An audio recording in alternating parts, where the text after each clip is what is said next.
ধর্মীয় অনুষ্ঠানের মধ্যে দিয়ে আমাদের পরিবারের মধ্যে একটা ইউনিটি, একটা শ্রদ্ধা, ভক্তি, সেই বিষয়গুলো তোকে জাগ্রত করা।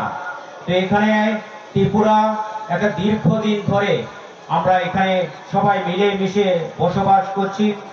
আমাদের ভাষা আলাদা হতে পারে, কিন্তু আমাদের ধর্ম এক। আবার আমাদের ধর্ম আলাদা হতে পারে, আমাদের ভাষা এক।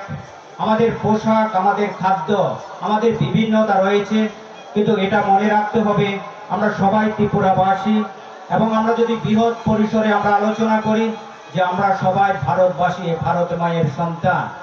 এই যে সুভ্রাতৃত্ব ঐক্য, ভারতবর্ষের প্রধানমন্ত্রী বিশ্বের দরবারে ভারতের সংস্কৃতি, কৃষ্টি, সভ্যতাকে মানুষের কাছে পৌঁছে দিচ্ছেন।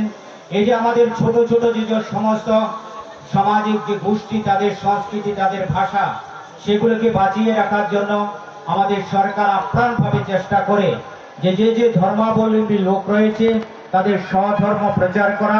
তার জন্য সরকার সর্বোত্তভাবে সাহায্য করে। আমাদের বিশেষভাবে যেমন চাকমা সম্প্রদায়ের বিজু আভা অনুষ্ঠানে আমি সেখানে গিয়েছিলাম। আমাদের রিয়াং যারা রয়েছে তাদের অনুষ্ঠান রয়েছে, দেববর্মা যাদের তাদেরও রয়েছে। এবার আমাদের বিশেষভাবে বাঙালিদের, এবং আজকে কালকের দিনে নতুন আমাদের পুরাতন বৎসর সেখানে শেষ হবে, চৈত্র সংক্রান্তি রয়েছে, এবং তারপর আমাদের পয়লা বৈশাখ রয়েছে।